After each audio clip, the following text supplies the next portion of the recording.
నా తండ్రి నడిచిన బాటలో ఏం చేయలేదండి, నడవలేదు. రెండు చేతుల పైకి దేవునికి స్తోత్రం చెబుదాం. హల్లెలూయా. పాపం హిజ్కియాకి చిన్నప్పటి నుంచి ఆశ ఉందన్నమాట. ఎందుకు నా తండ్రి అలా చేస్తున్నాడు? ఎదురు చెప్తే వినేవాడు కాదు, భార్య చెప్పే మాట వినేవాడు కాదు.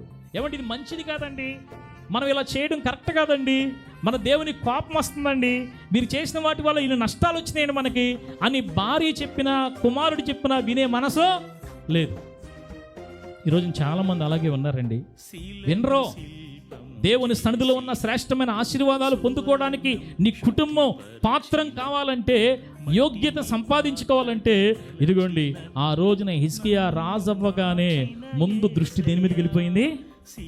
ఈ దేశం ఇంకా పాడైపోకుండా ఉండాలంటే, ఈ దేశం ఇంకా వర్ధిల్లాలంటే ముందు ఏం తెరవాలి? మనం దేవుని మందిరపు తలుపులు తెరవాలి. హల్లెలూయా.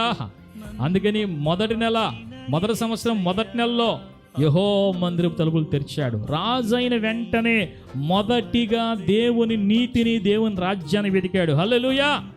ఇప్పుడు గమనించండి, మీ జీవితాల్లో మొదట వెతకాల్సింది ఏంటి చెప్పండి? దేవుని నీతిని, దేవుని రాజ్యాన్ని. నీకు కష్టం వచ్చినప్పుడు నీకు దేవుని సంధి గుర్తు రావడం కాదు, నీకు ఎప్పుడు దేవుని సంధికి నీ జ్ఞాపకంలో ఉండాలి. ఎప్పుడూ దేవుని మందిరం పైన నీ మనసు ఉండాలి, దేవుని కార్యాలపైన నీ మనసు ఉండాలి. హిజ్కియా తన జీవితంలో గొప్ప అభివృద్ధిని సాధించాడండి.